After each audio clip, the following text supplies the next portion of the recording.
resting tonight? ನೀವೆಲ್ಲರೂ ಈ ರಾತ್ರಿಯಲ್ಲಿ ಒಳ್ಳೆ ವಿಶ್ರಾಂತಿನ ತೆಗೆದುಕೊಳ್ಳುತ್ತೀರೆಂಬುದಾಗಿ ನಂಬ್ತೀನಿ. Yes? ಹೌದಾ? No? ಇಲ್ವಾ? We spoke today about the fact that the first position in our relationship with God is sitting. ಮೊದಲನೆಯ ಕಾರ್ಯವನ್ನು ನಾವು ಕಲಿತುಕೊಂಡು ಮೊದಲನೆಯ ಭಾಗ ಏನಂತೆಲ್ಲ ನಾವು ಕೂತುಕೊಳ್ಳುವಂಥದ್ದು, ವಿಶ್ರಾಂತಿಯನ್ನ ತೆಗೆದುಕೊಳ್ಳುವಂಥದ್ದು. So from the position of sitting, we receive everything that God has done for us. ನಾವು ಮೊದಲನೆಯ ಕಾರ್ಯ ದೇವರು ನಮಗೋಸ್ಕರ ಎಲ್ಲವನ್ನ ಮಾಡಿ ಮುಗಿಸಿದ್ದಾನೆ, ಅದರ ಒಂದು ಪರಿಣಾಮ ನಾವೆಲ್ಲರೂ ಕೂತುಕೊಂಡು ವಿಶ್ರಾಂತಿಯನ್ನ ತೆಗೆದುಕೊಳ್ಳುತ್ತಾ ಇದ್ದೇವೆ. And from that place we walk. ಆ ಸ್ಥಳದಿಂದ ಎದ್ದು ನಾವು ದೇವರ ಜೊತೆಲಿ ನಡೆಯುವವರಾಗಿದ್ದೇವೆ. And we wrestle. ಅನಂತರವಾಗಿ ನಾವು ಯುದ್ಧವನ್ನ ಮಾಡುವವರಾಗಿದ್ದೇವೆ. This makes a lot of sense when you look at the entire Bible. ಈ ಎಲ್ಲ ಕಾರ್ಯಗಳು ಸತ್ಯವೇದದಲ್ಲಿ ಅನೇಕ ವಿಷಯಗಳನ್ನು ನಮಗೆ ಕಲಿಸಿಕೊಡುವಂತದ್ದಾಗಿರುತ್ತದೆ. If you think back to creation, ಒಂದು ವೇಳೆ ನೀವು ಹಿಂದಕ್ಕೆ ಹೋಗಿ ದೇವರ ಸೃಷ್ಟಿಯನ್ನು ನೋಡುವುದಾದರೆ, what day was man created on? ಯಾವ ದಿನದಲ್ಲಿ ಮನುಷ್ಯನು ಸೃಷ್ಟಿ ಮಾಡಲ್ಪಟ್ಟನು? Day 6. ಆರನೆಯ ದಿನದಲ್ಲಿ. In the evening of the 6th day. In the evening of the 6th day. ಆರನೆಯ ದಿನದ ಸಾಯಂಕಾಲ God created man. ಆ ಸಾಯಂಕಾಲದಲ್ಲಿ ದೇವರು ಮನುಷ್ಯನನ್ನ ಉಂಟು ಮಾಡಿದನು. Which means the first full day man spent on earth was a day of rest. ಆ ಮೊದಲನೆಯ ದಿನದಲ್ಲಿ ಮನುಷ್ಯನು ಆ ದಿನವೆಲ್ಲವೂ ಸಹ ಮೊದಲನೇದಾಗಿ ಅವನು ಮಾಡಿದಂತ ವಿಷಯ, ಅವನು ವಿಶ್ರಾಂತಿಯನ್ನ ತೆಗೆದುಕೊಂಡಿದ್ದನು. The first thing God wanted man to do was rest. ಮೊದಲನೇ ದಿನದಲ್ಲಿ ಅವನು ಮಾಡಬೇಕಾದ ಮೊದಲನೇ ವಿಷಯ ಅವನು ವಿಶ್ರಾಂತಿಯನ್ನ ತೆಗೆದುಕೊಳ್ಳಬೇಕು. And if you read that chapter in Genesis, ನೀವು ವಾಕ್ಯದಲ್ಲಿ ಓದುವುದಾದ್ರೆ ಆದಿಕಾಂಡ ಪುಸ್ತಕದಲ್ಲಿ it says that when God created earth, that evening and the morning were the first day. ದೇವರ ವಾಕ್ಯ ಹೀಗೆ ಹೇಳ್ತದೆ, ಅದು ಬೆಳಗ್ಗೆ ಮತ್ತು ಸಾಯಂಕಾಲ ಆಗಿ ಪ್ರಾಂತಕಾಲ ಆಗಿ ಆ ದಿನ ಮುಗಿಯಿತು ಎಂಬುದಾಗಿ ಹೇಳಿ. And then evening and the morning were the second day. ಆ ಬೆಳಗ್ಗೆ ಮತ್ತು ಸಂಜೆ ಆಗಿ ಆ ದಿನ ಮುಗಿಯಿತು ಎಂಬುದಾಗಿ ಹೇಳಿ. For God, the day starts in the evening. ದೇವರು ದಿನವನ್ನು ಆರಂಭ ಮಾಡಿದ್ದು ಸಂಜೆಯಿಂದ. And the Jews still celebrate that way. ಯಹೂದ್ಯರು ಇವತ್ತು ಸಹ ಅದನ್ನು ಆಚರಣೆ ಮಾಡುತ್ತಾರೆ. For they begin their Sabbath in the evening. ಅವರು ತಮ್ಮ ಸಬ್ಬತ್ ದಿನವನ್ನು ಸಂಜೆಯಲ್ಲಿ ಆರಂಭ ಮಾಡುತ್ತಾರೆ. When the sun goes down, the day begins. I wasn't raised that way. ನಾನು ಸಹ ಅದೇ ರೀತಿಯಲ್ಲಿ ಎಬ್ಬಿಸಲ್ಪಟ್ಟವನು. I was raised that your day begins in the morning. ನಾವು ದಿನವು ಪ್ರಾರಂಭವಾಗುವಾಗ ಎದ್ದೇಳ್ತೀವಿ. You wake up and you start your day and you work all day long. ನಾವು ಎದ್ದೇಳ್ತೀವಿ, ನಮ್ಮ ಕೆಲಸಗಳನ್ನೆಲ್ಲ ಮಾಡ್ತೀವಿ. And then when you're exhausted, you rest. ಇದೆಲ್ಲವೂ ಯಾವುದನ್ನ ಸೂಚಿಸ್ತದೆ ಅಂದ್ರೆ ನಮಗೆ ವಿಶ್ರಾಂತಿಯನ್ನ ದೇವರು ಕೊಟ್ಟಿದ್ದಾನೆ ಎಂಬುದನ್ನ ಸೂಚಿಸ್ತದೆ. But a few years ago, I changed my mindset. ಕೆಲವು ವರ್ಷಗಳ ಹಿಂದೆ ನನ್ನ ಬುದ್ಧಿಯನ್ನ, ನನ್ನ ಒಂದು ಜ್ಞಾನವನ್ನ, ನನ್ನ ಒಂದು ಆಲೋಚನೆ ಬದಲಾವಣೆ ಮಾಡಿಕೊಂಡೆ. I began to start my day in the evenings. ನಾನು ನನ್ನ ದಿನವನ್ನ ಸಂಜೆಯಿಂದ ಆರಂಭ ಮಾಡಿಕೊಂಡೆ. I lay in the bed and I say, "Thank you, Father." ನಾನು ಹಾಸಿಗೆ ಮೇಲೆ ಮಲಗಿಕೊಂಡು ದೇವರ ಹತ್ರ ಹೇಳಿದೆ, ದೇವರೇ ನಿನಗೆ ಸ್ತೋತ್ರಗಳು ಈ ದಿನಕ್ಕಾಗಿ. Thank you that I start a new day now. ನಾನು ಈ ಸಂಜೆ ವೇಳೆಯಲ್ಲಿ ಹೊಸ ದಿನವನ್ನು ಆರಂಭ ಮಾಡಿಕೊಂಡಿದ್ದೇನೆ. I begin this day resting in this bed that you gave me. ಈ ಒಂದು ಹಾಸಿಗೆಯಲ್ಲಿ ನಾನು ವಿಶ್ರಾಂತಿಯನ್ನು ತೆಗೆದುಕೊಂಡು ಈ ದಿನವನ್ನು ಆರಂಭ ಮಾಡುತ್ತಾ ಇದ್ದೇನೆ ದೇವರೇ. And resting in the grace that you give me in Jesus. ನೀನು ಕೊಟ್ಟಿರುವಂತಹ ಕೃಪೆಯಲ್ಲಿ ನಾನು ವಿಶ್ರಮಿಸಿಕೊಂಡು ನಾನು ಈ ದಿನವನ್ನು ಪ್ರಾರಂಭ ಮಾಡಿಕೊಳ್ಳುತ್ತಾ ಇದ್ದೇನೆ ದೇವರೇ. And tomorrow morning I will wake from my rest and I will work. ನಾನು ಈ ಒಂದು ವಿಶ್ರಾಂತಿಯಿಂದ ಬೆಳಗ್ಗೆ ಎದ್ದು ನಾನು ಕೆಲಸವನ್ನ ಮಾಡುತ್ತೇನೆ. So I started working from my rest. ನಾನು ನನ್ನ ಕೆಲಸವನ್ನ ವಿಶ್ರಾಂತಿಯಿಂದ ಆರಂಭ ಮಾಡುತ್ತೇನೆ. Instead of resting from my work. ನಾನು ನನ್ನ ವಿಶ್ರಾಂತಿಯಿಂದ ನಾನು ಕೆಲಸವನ್ನ ಮಾಡುವವನಾಗಿದ್ದೇನೆ. I rest and I'm refreshed. ನಾನು ವಿಶ್ರಾಂತಿಯನ್ನ ತೆಗೆದುಕೊಂಡು ನನ್ನನ್ನು ನಾನು ಚೈತನ್ಯ ಪಡಿಸಿಕೊಳ್ಳುವವನಾಗಿರುತ್ತೇನೆ. My body is strengthened. ನನ್ನ ದೇಹವು ಬಲ ಹೊಂದುತ್ತದೆ. And I wake from that rest and I work. ನಾನು ಆ ಒಂದು ವಿಶ್ರಾಂತಿಯಿಂದ ಎದ್ದು ಕೆಲಸವನ್ನ ಮಾಡುವವನಾಗಿರುತ್ತೇನೆ. It seems like a small thing. ಇದು ನಿಮಗೆ ಬಹಳ ಚಿಕ್ಕದ ವಿಷಯವಾಗಿ ಕಾಣಿಸಬಹುದು, but it's been a very big thing for me ಆದರೆ ಇದು ನನಗೆ ಬಹಳ ದೊಡ್ಡ ವಿಷಯ. because it also ripples over into my life. ಇದೆಲ್ಲವೂ ಸಹ ನನ್ನ ಜೀವಿತದ ಒಂದು ಭಾಗವಾಗಿದೆ. It affects my spiritual thinking. ಇದು ನನ್ನ ಆತ್ಮಿಕವಾದ ಕಾರ್ಯಗಳನ್ನ ಅದು ಉತ್ತೇಜನ ಪಡಿಸುವಂತ ವಿಷಯ. I minister to you today out of my rest in Jesus. ನಿಮಗೆ ಸೇವೆ ಮಾಡುತ್ತಾ ಇರುವುದು ಸಹ ಯೇಸು ಕ್ರಿಸ್ತನಲ್ಲಿ ನಾನು ತೆಗೆದುಕೊಂಡಿರುವಂತ ವಿಶ್ರಾಂತಿಯ ಮೂಲಕವಾಗಿನೇ. Amen. Amen. He makes me lie down in green pastures. ಆತನು ನನ್ನನ್ನು ವಿಶ್ರಾಂತಿಕರವಾದ ನೀರುಗಳಲ್ಲಿ ನನ್ನನ್ನು ಆತನು ತಂಗಿಸಿದ್ದಾನೆ. He restores my soul. ಆತನು ನನ್ನ ಪ್ರಾಣವನ್ನ ಉಜ್ಜೀವಿಸ ಮಾಡಿದ್ದಾನೆ. He sets a table for me. ಆತನು ನನ್ನ ಮುಂದೆ ಒಂದು ಪಂಕ್ತಿಯನ್ನ ಆತನು ಸಿದ್ಧ ಮಾಡಿದ್ದಾನೆ. He nourishes me. ಆತನು ನನ್ನನ್ನ ಉತ್ತೇಜನ ಪಡಿಸಿದ್ದಾನೆ. I have fellowship with him. ಆತನ ಜೊತೆಯಲ್ಲಿ ನಾನು ನನ್ನ ಸಂಬಂಧವನ್ನ ಬೆಳೆಸಿಕೊಂಡಿದ್ದೇನೆ. And from there I work. ನಾನು ಅಲ್ಲಿಂದ ನನ್ನ ದಿನವನ್ನ ಆರಂಭ ಮಾಡ್ತಾ ಇದ್ದೇನೆ. It's biblical. ಇದು ದೈವಶಾಸ್ತ್ರವಾಗಿದೆ. It's the way God thinks. ಇದು ಬಹಳ ಉತ್ತಮವಾದಂತ ವಿಷಯ. So we first rest, and then from that we're enabled to walk. ಆ ಒಂದು ವಿಶ್ರಾಂತಿಯಿಂದ ಎದ್ದು ಅನಂತರವಾಗಿ ನಾವು ದೇವರೊಟ್ಟಿಗೆ ನಡೆಯುವವರಾಗಿರ್ತೇವೆ. We are empowered to fight. ಅನಂತರವಾಗಿ ಬಲವನ್ನ ಹೊಂದಿಕೊಂಡು ನಾವು ಯುದ್ಧವನ್ನ ಮಾಡುವವರಾಗಿರ್ತೇವೆ. Why is this important? ಯಾಕೆ ಇದು ನಮ್ಮ ಜೀವಿತದಲ್ಲಿ ಬಹಳ ಪ್ರಮುಖ? Well, I want to tell you what I've seen in many nations. ಅನೇಕ ದೇಶದಲ್ಲಿ ನಾನು ನೋಡಿರುವಂತ ವಿಷಯಗಳನ್ನು ನಿಮ್ಮ ಬಳಿಯಲ್ಲಿ ಹೇಳುತ್ತೇನೆ. It's a crisis in the church. ಯೇಸು ಕ್ರಿಸ್ತನು ಸಭೆಯಲ್ಲಿ, it's a crisis in the heart of believers. ಯೇಸು ಕ್ರಿಸ್ತನು ವಿಶ್ವಾಸಿಗಳ ಹೃದಯದಲ್ಲಿ ಇದ್ದಾನೆ. A crisis. A crisis. Crisis. Okay. ವಿರೋಧಗಳು ಸಭೆಗಳಲ್ಲಿ ಇದೆ. It's a struggle in the hearts of believers. ಆ ಒಂದು ವಿಶ್ವಾಸಿಗಳ ಹೃದಯದಲ್ಲಿ ಅನೇಕ ಕಷ್ಟಕರವಾದ ಸಂಗತಿಗಳು, ಅನೇಕ ಕಠಿಣವಾದಂತ ಕಾರ್ಯಗಳ ಹೃದಯದಲ್ಲಿ ಇದೆ. Also in the hearts of leaders. ಅದು ನಾಯಕರ ಹೃದಯದಲ್ಲೂ ಸಹ ಇದೆ. So I'll tell you my story. ನಾನು ನನ್ನ ಒಂದು ಕಥೆಯನ್ನು ಹೇಳ್ತೀನಿ. I grew up spiritually in a doctrine called the faith movement. ನಾನು ಒಂದು ಆತ್ಮಿಕವಾದಂತ ಒಂದು ಕಾರ್ಯದಲ್ಲಿ ನಾನು ಬಹಳ ನಂಬಿಕೆಯಿಂದ ಬೆಳೆಯಲ್ಪಟ್ಟಂತ ಒಬ್ಬ ವ್ಯಕ್ತಿ. It was good in one way. ನಾನು ಒಂದು ವಿಷಯದಲ್ಲಿ ಬಹಳ ಒಳ್ಳೆಯವನಾಗಿದ್ದೆ. It helped Christians understand their position in Christ. ನಾನು ಅನೇಕರಿಗೆ ಸಹಾಯ ಮಾಡುತ್ತಾ ಇದ್ದೆ, ಅವರ ಒಂದು ಕ್ರಿಸ್ತನಲ್ಲಿ ಅವರಿಗಿರುವಂತಹ ಸ್ಥಾನಗಳು ಏನೆಂಬುದಾಗಿ ಅವರಿಗೆ ನಾನು ಸಹಾಯ ಮಾಡ್ತಾ ಇದ್ದೆ. Stretched us to believe God for big things. ನಾನು ಹೇಳ್ತಾ ಇದ್ದೆ, ದೇವರಿಂದ ಉನ್ನತವಾದ ಕಾರ್ಯಗಳನ್ನ ಎದುರು ನೋಡ್ರಿ ಎಂಬುದಾಗಿ ಹೇಳಿ. But it wasn't good for me in the long run. ಇದೆಲ್ಲವೂ ನನಗೆ ಬಹಳ ಒಳ್ಳೆಯದಾಗಿ ತೋಚಿತು. And I see that this movement, the faith movement, along with its relative, the prosperity movement, ಈ ಒಂದು ನಂಬಿಕೆ ವಿಶ್ವಾಸ ಎನ್ನುವಂಥದ್ದು ಧಾರ್ಮಿಕವಾದಂತ ಒಂದು ಕಾರ್ಯವಾಗಿತ್ತು. has been very dangerous. ಇದು ಬಹಳ ಒಂದು ಅಪಾಯಕರವಾದಂತ ವಿಷಯ. Because it taught me to trust in my ability to believe. ಇದು ಎಲ್ಲವೂ ಸಹ ನನ್ನಿಂದ, ನನ್ನ ಸಾಮರ್ಥ್ಯದಿಂದ ಏನಾಗುತ್ತದೆ ಎಂಬುದನ್ನು ಏನ್ ಮಾಡ್ತಾ ನನಗೆ ತೋರಿಸುತ್ತದೆ. My focus became the measure of my faith, what I could believe. ನಾನು ನನ್ನ ನಂಬಿಕೆಯ ಒಂದು ಎತ್ತರ, ಅದನ್ನ ಕುರಿತು ನಾನು ನಂಬುವವನಾಗಿರ್ತೇನೆ. Mostly for material things. ಒಂದು ವೇಳೆ ನನ್ನ ಅವಶ್ಯಕತೆಗಳಾಗಿರಬಹುದು. So you could see my faith based on what I had. ಒಂದು ವೇಳೆ ನನ್ನ ನಂಬಿಕೆಯು ನನ್ನ ಕೈಯಲ್ಲಿ ಏನಿದೆಯೋ ಅದನ್ನ ಆಧಾರಗೊಂಡಿದ್ದಾಗಿರಬಹುದು. It's very simple to step from that into covetousness. ಒಂದು ವೇಳೆ ನಮ್ಮ ಕೈಯಲ್ಲಿ ಏನಿದೆಯೋ ಅದರಿಂದ ನಾನು ಬದುಕುತ್ತೀನಿ ಎಂಬುದಾಗಿ ಆ ಒಂದು ವಂಚನೆಯಲ್ಲಿ ನಾವು ಬೀಳಬಹುದು. Where your focus is not on God but on what God gives you. ಒಂದು ವೇಳೆ ನಾವು ದೇವರನ್ನ ನಾವು ಕೇಂದ್ರೀಕರಿಸದೆ ನಮಗೆ ದೇವರು ಏನನ್ನ ಕೊಟ್ಟಿದ್ದಾನೆ ಅದನ್ನ ಕೇಂದ್ರೀಕರಿಸುವುದಾಗಿರಬಹುದು. Even the blessings of God can become idolatry. ಒಂದು ವೇಳೆ ದೇವರು ಕೊಡುವಂತ ಆಶೀರ್ವಾದ ನಮ್ಮ ಜೀವಿತದಲ್ಲಿ ವಿಗ್ರಹ ಆರಾಧನೆ ಆಗಿರಬಹುದು.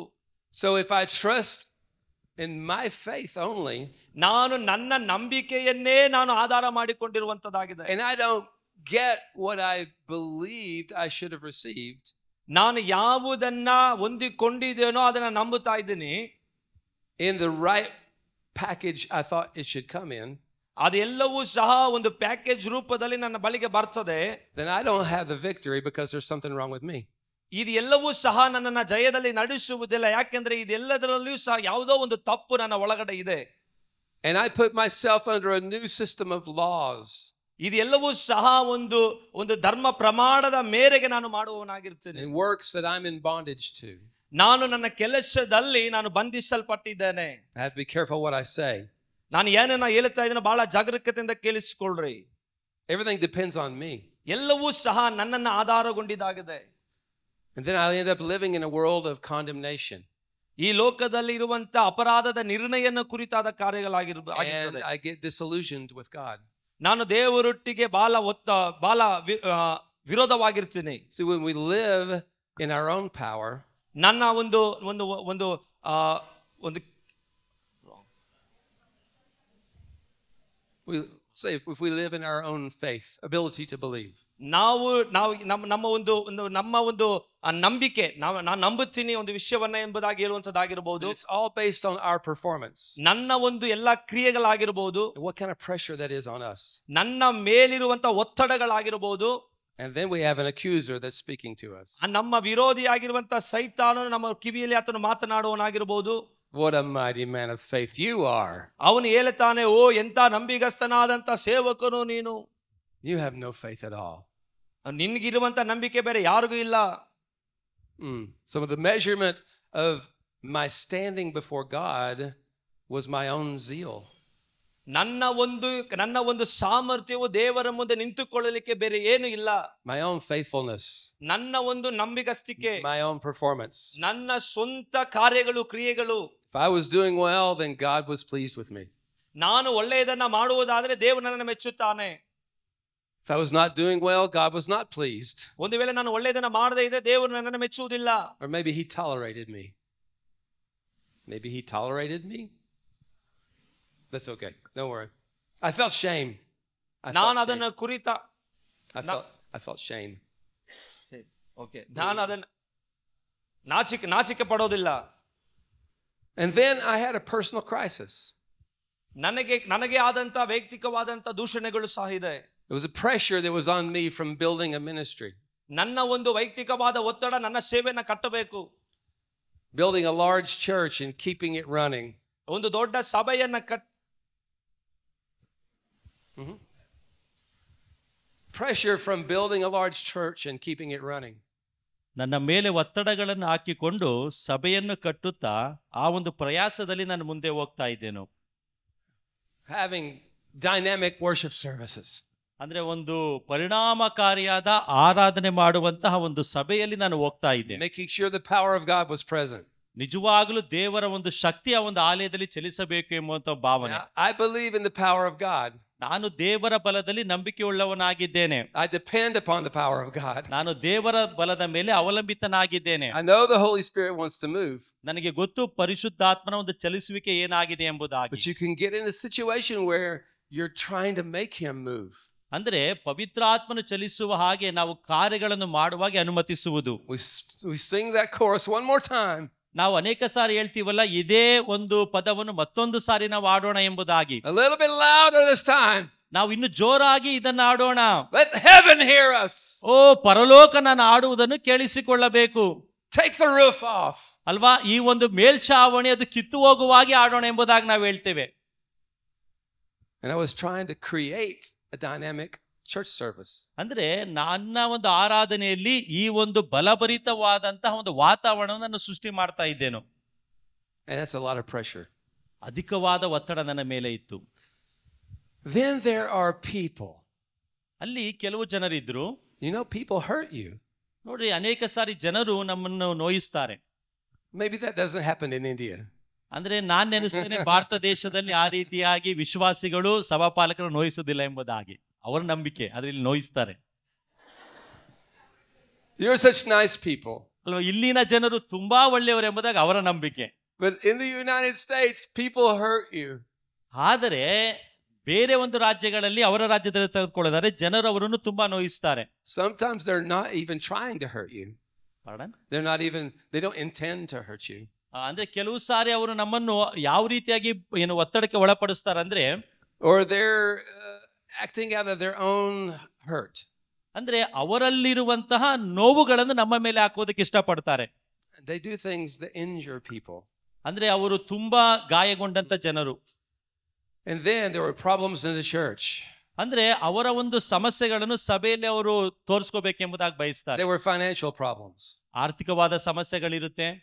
There were health problems in my family. ಅಂದ್ರೆ ನನ್ನ ಕುಟುಂಬದಲ್ಲೂ ಸಹ ಆರೋಗ್ಯದ ಸಮಸ್ಯೆಗಳಿತ್ತು. My mother had Alzheimer's disease. ಅಂದ್ರೆ ನನ್ನ ತಾಯಿಗೆ ಇದ್ದಂತಹ ಒಂದು ಕಾಯಿಲೆ. My mother-in-law was very sick as well. ಆದರೆ ನನ್ನ ಒಂದು ಅತ್ತೆರವರು ಸಹ ಅಸ್ವಸ್ಥರಾಗಿದ್ರು. There was a crisis with one of my children. ಅಂದ್ರೆ ನನ್ನ ಮಕ್ಕಳಿನಲ್ಲೂ ಸಹ ಇಕ್ಕಟ್ಟಿನ ಒಂದು ಪರಿಸ್ಥಿತಿಗಳಿತ್ತು. That had to do with other people in the church. ಅಂದ್ರೆ ಈ ಒಂದು ಸಮಸ್ಯೆಗಳಿರುವಂತ ಜನರು ಸಹ ಇದ್ರು. And there were negative responses to my children. ಅಂದ್ರೆ ನನ್ನ ಮಕ್ಕಳಿಂದಲೇ ನನಗೆ ನಕಾರಾತ್ಮಕವಾದ ಒಂದು ಆಲೋಚನೆಗಳು ಕೇಳಿ ಬರ್ತಾ ಇತ್ತು. And then I began to feel the pressure so much that my health was falling. ನೋಡ್ರಿ, ಇವೆಲ್ಲವುಗಳನ್ನು ನಾನು ನನ್ನ ಮೇಲೆ ತೆಗೆದುಕೊಂಡಾಗ ನಾನು ಸಹ ಅನಾರೋಗ್ಯಕ್ಕೆ ಒಳಗಾದೆ. And then there were leadership in our church that were leaving the church. ನೋಡ್ರಿ, ಅಲ್ಲಿದ್ದಂತ ನಾಯಕರುಗಳು ಹೇಳ್ತಾ ಇದ್ದಾರೆ, ನೀವು ಸಭೆಯನ್ನು ಬಿಟ್ಟು ಹೋಗ್ಬೇಕೆಂಬುದಾಗಿ. It was a very difficult time in my life. ನನ್ನ ಜೀವಿತದಲ್ಲಿ ತುಂಬಾ ಕಷ್ಟಕರವಾದಂತ ಒಂದು ಸಮಯ ಅದಾಗಿತ್ತು. I was exhausted. ನಾನು ನಿಜವಾಗಲೂ ಒಂದು ಮುರಿಯಲ್ಪಟ್ಟಂತ ಒಂದು I was ಸ್ಥಿತಿ. disappointed in my own faith. ನಾನು ಯಾವ ನಂಬಿಕೆಯನ್ನು ಇಟ್ಕೊಂಡಿದ್ನಲ್ಲ, ಒಂದು ನಂಬಿಕೆಯಲ್ಲಿ ತುಂಬಾ ನಿರಾಶನಾದೆ. I was disappointed in God. ದೇವರ ವಿಷಯದಲ್ಲಿ ನಾನು ನಿರಾಶನಾದೆನು. I was hurting inside. ಒಳಗೆ ತುಂಬಾ ನಾನು ಗಾಯಕ್ಕೆ ಒಳಗಾದೆ. I began to think that this framework of my faith was not correct. ನಾನು ಆಗ ಭಾವಿಸಿದಂತ ಒಂದು ಸಂಗತಿ ಏನಂದ್ರೆ, ನಾನು ನನ್ನ ನಂಬಿಕೆಯ ಮೇಲೆ ಸೃಷ್ಟಿ ಮಾಡಿದಂತಹ ಈ ಒಂದು ಸಂಗತಿ ಅದು ಸರಿಯಾಗಿಲ್ಲ ಎಂಬುದಾಗಿ. You know what I discovered? ನಿಮ್ಗೆ ಗೊತ್ತಾ ನನ್ನ ಒಂದು ಅನ್ವೇಷಣೆ ಯಾವ ರೀತಿಯಾಗಿತ್ತು ಎಂಬುದಾಗಿ? I was living in chapter 6 and chapter 4 of Ephesians. ಎಫೆಸ ಬರೆದ ಪತ್ರಿಕೆಯಲ್ಲಿ ಈಗಾಗಲೇ ಹೇಳಿದ ಹಾಗೆ 5ನೇ ಅಧ್ಯಾಯ 6ನೇ ಅಧ್ಯಾಯದ ರೀತಿಯಲ್ಲಿ ನಾನು ಜೀವಿಸ್ತಾ ಇದ್ದೆ. I was trusting on my own zeal and my own performance. ನನ್ನ ಸೊನ್ನೆಯ ಸಮರ್ಥ್ಯದ ಮೇಲೆ ನಾನು ಆಶ್ರಯಿಸಿಕೊಂಡವನಾಗಿ ಜೀವಿಸ್ತಾ ಇದ್ದೆ. And everything was on my shoulders. ಎಲ್ಲವನ್ನು ನನ್ನ ಭುಜದ ಮೇಲೆ ನಾನು ಹೊತ್ಕೊಂಡಿದ್ದೆ. And I felt like I was going to collapse. ನಾನು ಆಗ ಅಂದ್ಕೊಂಡಂತ ಸಂಗತಿ, ನಾನು ನಿಜವಾಗ್ಲೂ ನಾಶನವಾಗಿ ಹೋಗ್ತೇನೆ. That's when I read Matthew chapter 11. ಆದ್ದರಿಂದ ಮತ್ತಾಯನು ಬರೆದ ಸುವಾರ್ತೆ 11ನೇ ಅಧ್ಯಾಯವನ್ನು ನಾನು ಓದಿದೆನು. And I saw my beautiful Savior. ಅಲ್ಲಿ ರಕ್ಷಕನಾದಂತ ಕ್ರಿಸ್ತನ ಕುರಿತಾಗಿ. He was not shaming me. ಆತನನ್ನು ನೋಡುವಾಗ ನಾಚಿಕೆ ಎಂಬುದಾಗಿ ಹೇಳಲಿಲ್ಲ. He was not correcting me. ಆತನನ್ನು ಸರಿಪಡಿಸಲು ಸಹ ಇಲ್ಲ. He was not telling me to try harder. ಆತನು ಹೇಳಲಿಲ್ಲ ನೀನು ತುಂಬಾ ಕಷ್ಟಪಡಬೇಕು ಎಂಬುದಾಗಿ. He opened his arms. ಆತನು 2 ಕರಗಳನ್ನು ಚಾಚಿದ್ದಾನೆ. He was not like this.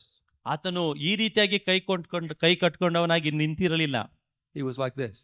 ಆತನು 2 ಕರಗಳನ್ನು ತೆರೆದು ಆತನು ಈ ರೀತಿಯಾಗಿ ಇದ್ದಾನೆ. He said, "Come to me. ನನ್ನ ಬಳಿಗೆ ನೀನು ಬಾ.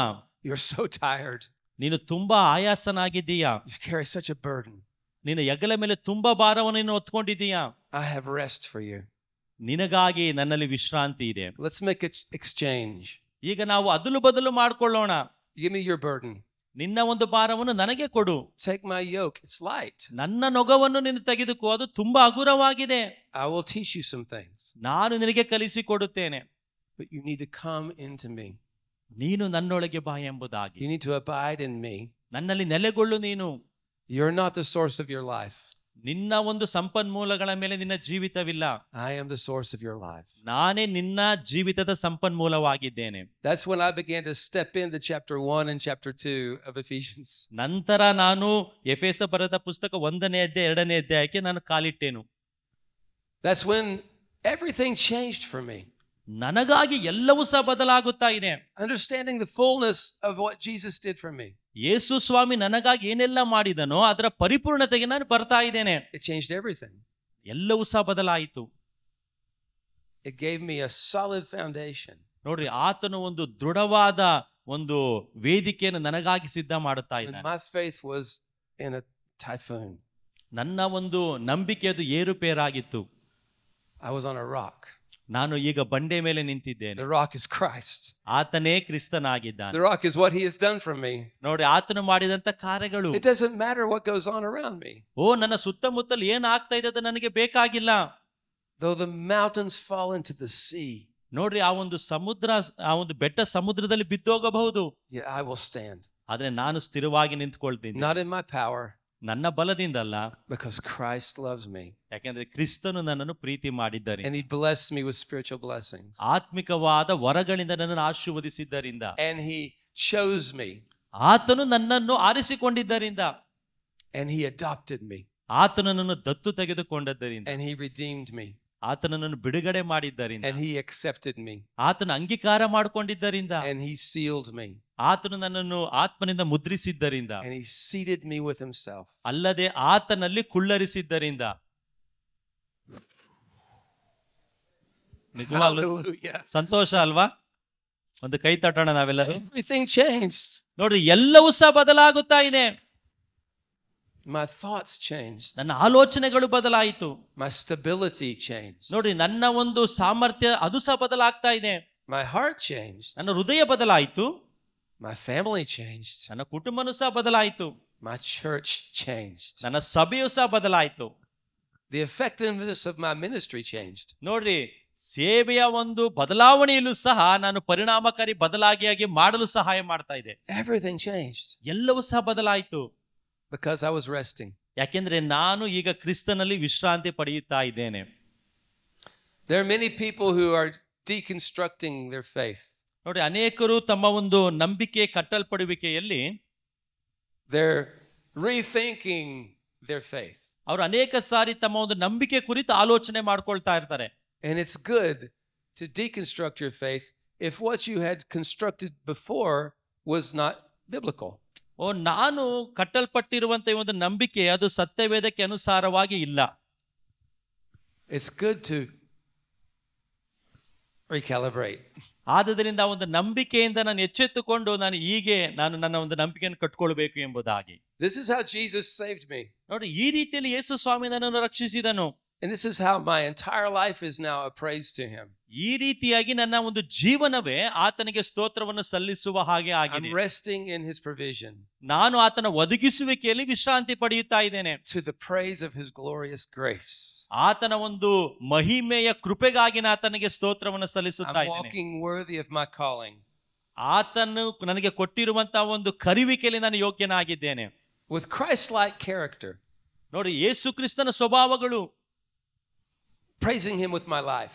ನನ್ನ ಒಂದು ಜೀವಿತದಲ್ಲಿ ಆತನನ್ನು ಸ್ತುತಿಸುವಂತದ್ದು. And in the way that I treat you. Praising him in the way that I treat you. ನಾನು ನಿನ್ನ ನಡೆಸುವ ರೀತಿಯಲ್ಲಿ ಸ್ತುತಿಸುವಂತದ್ದು. Showing Jesus through my life. ಅಂದ್ರೆ ನನ್ನ ಜೀವಿತದಲ್ಲಿ ಕ್ರಿಸ್ತನನ್ನು ತೋರ್ಪಡಿಸುವಂತದ್ದು. And I'm wrestling in the spirit. ಹಾಗೂ ಆತ್ಮದಲ್ಲಿಯೂ ಸಹ ನಾನು ಹೋರಾಟ ಮಾಡ್ತಾ ಇದ್ದೇನೆ. Partnering with Jesus. ಯೇಸು ಕ್ರಿಸ್ತನ ಒಂದು ಸಹಭಾಗತ್ವದಲ್ಲಿ To bring his will to this earth. ಈ ಒಂದು ಲೋಕದಲ್ಲಿ ಆತನ ಚಿತ್ತವನ್ನು ತೆಗೆದುಕೊಂಡು ಬರುವುದಕ್ಕಾಗಿ. Through prayer. ಪ್ರಾರ್ಥನೆಯ ಮೂಲಕ. Through praise. ಸ್ತುತಿಯ ಮೂಲಕ. Through preaching the gospel. ಸುವಾರ್ತೆಯನ್ನು ಸಾರುವುದರ ಮೂಲಕ. Amen. Amen. Jesus invites you into his heart. ನೋಡ್ರಿ, ಯೇಸು ಸ್ವಾಮಿ ತನ್ನ ಹೃದಯಕ್ಕೆ ಬರುವ ಹಾಗೆ ಆಹ್ವಾನಿಸುತ್ತಾ ಇದ್ದಾನೆ. And into his mission. ಆತನ ಒಂದು ಸೇವೆಯಲ್ಲಿ ನಾವು ಭಾಗಿಗಳಾಗಬೇಕು ಎಂಬುದಾಗಿ. First into his heart. ಮೊದಲನೇದಾಗಿ ಆತನ ಹೃದಯಕ್ಕೆ ನೀವು ಬರಬೇಕು. So you can know him. ಆತನನ್ನು ತಿಳುಕೊಳ್ಳುವುದಕ್ಕಾಗಿ. And then you work for him. ನಂತರ ಆತನಿಗಾಗಿ ಕೆಲಸ ಮಾಡಲು ಸಾಧ್ಯವಾಗುತ್ತೆ. We have to get the order correct. Amen. ಹಾಗಾದ್ರೆ ನಮ್ಮ ಒಂದು ಹಳೆಯ ಜೀವಿತದಲ್ಲಿ ನಾವು ಕೆಲವೊಂದು ಸರಿ ಮಾಡ್ಕೊಳ್ಬೇಕು. So this changed everything for me. ಅಂದ್ರೆ ಈ ಒಂದು ಅನುಭವ ನನ್ನ ಜೀವಿತದಲ್ಲಿ ಎಲ್ಲವನ್ನು ಬದಲಾವಣೆ ಮಾಡ್ತಾ ಇದೆ. I want to talk about something that we overlook sometimes when we read Ephesians. ಅಂದ್ರೆ ಎಫೆಸ ಪುಸ್ತಕವನ್ನು ನಾವು ಇಂದಿನ ದಿನಗಳಲ್ಲಿ ಓದಿದಕ್ಕಿಂತ ವ್ಯತ್ಯಾಸವಾಗಿ ಈಗ ನಾವು ನೋಡ್ಕೊಳ್ಳೋದಕ್ಕೆ ಹೋಗೋಣ. It's easy to see the divisions of resting and walking and wrestling. ನೋಡಿ, ಆ ಪುಸ್ತಕವನ್ನು ಓದುವಾಗ ಮೊದಲನೇದಾಗಿ ವಿಶ್ರಾಂತಿ ತೆಗೆದುಕೊಳ್ಳುವುದು, ಎರಡನೇದಾಗಿ ನಡೆಯುವುದು, ಮೂರನೇದಾಗಿ ಹೋರಾಟ ಮಾಡುವುದು. But something happens there between the middle of chapter 2 and chapter 4. ಆದ್ರೆ 2-4ನೇ ಅಧ್ಯಾಯಕ್ಕೆ ಬರುವಾಗ ಮಧ್ಯದಲ್ಲಿ ಏನೋ ಒಂದು ಸಂಭವಿಸುತ್ತಾ ಇದೆ. Can we read chapter 2 verses 11 to 22? 2ನೇ ಅಧ್ಯಾಯದ 11ನೇ ವಚನದಿಂದ 22ನೇ ವಚನದವರೆಗೆ ಓದ್ಕೊಳ್ಳೋಣ. ಯಾರು ಓದ್ತೀರಾ?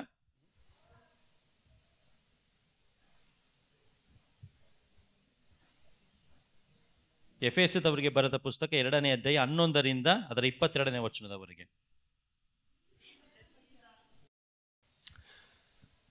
I always read the book of Ephesians as if it was written to me. ಅಂದ್ರೆ ಈ ಪುಸ್ತಕವನ್ನು ಓದುವಾಗಲೆಲ್ಲ ಈ ಪುಸ್ತಕ ನನಗಾಗಿ ಬರೆಯಲ್ಪಟ್ಟಿದೆ ಎಂಬ ಒಂದು ಮನೋಭಾವನೆಯಲ್ಲಿ ನಾನು ಇದನ್ನು ಓದ್ತೇನೆ. And the truths do apply to me. ಇದರಲ್ಲಿ ಬರೆಯಲ್ಪಟ್ಟಂತ ಸತ್ಯಾಂಶಗಳು ಅದು ನನಗೆ ಎಂಬುದಾಗಿ ನಾನು ಅನ್ವಯಿಸಿಕೊಳ್ಳುತ್ತೇನೆ. But Ephesians is not primarily about me. ಆದ್ರೆ ಎಫೆಸ ಬರೆದ ಪುಸ್ತಕ ಪ್ರಾಥಮಿಕವಾಗಿ ನನಗೆ ಬರೆದದ್ದಲ್ಲ. It's about God. ಅದು ದೇವರಿಗಾಗಿ, what he has done in his son, ತನ್ನ ಮಗನಾದ ಕ್ರಿಸ್ತನ ಮೂಲಕ ಏನನ್ನು ಮಾಡಿದ್ದಾನೋ, and what are his purposes. ಆತನ ಉದ್ದೇಶಗಳೇನಾಗಿದೆಯೋ. Number 2, it's about us. ಎರಡನೆಯದಾಗಿ ನಮ್ಮೆಲ್ಲರಿಗಾಗಿ ಬರೆಯಲ್ಪಟ್ಟಿದೆ. There's a we to Ephesians. We, us. ಅಂದ್ರೆ plural. ನಾವುಗಳು ಈ ಪುಸ್ತಕದಲ್ಲಿ ಇದ್ದೇವೆ. Whenever it says you in here, in the Greek, it's a plural you. ಅಂದ್ರೆ ಇಲ್ಲಿ ನಾವು ಎಂಬುದಾಗಿ ಓದುವಾಗ ಅದು ಗ್ರೀಕ್ ಭಾಷೆಯಲ್ಲಿ ಅದು ಬಹುವಚನವಾಗಿದೆ. It means you all. ಅಂದ್ರೆ ನೀವೆಲ್ಲರೂ ಎಂಬುದಾಗಿ. You all have been chosen. ಅಂದ್ರೆ ನೀವುಗಳೆಲ್ಲರೂ ನೀವು ಆರಿಸಲ್ಪಟ್ಟಿದ್ದೀರಾ. You all have been forgiven.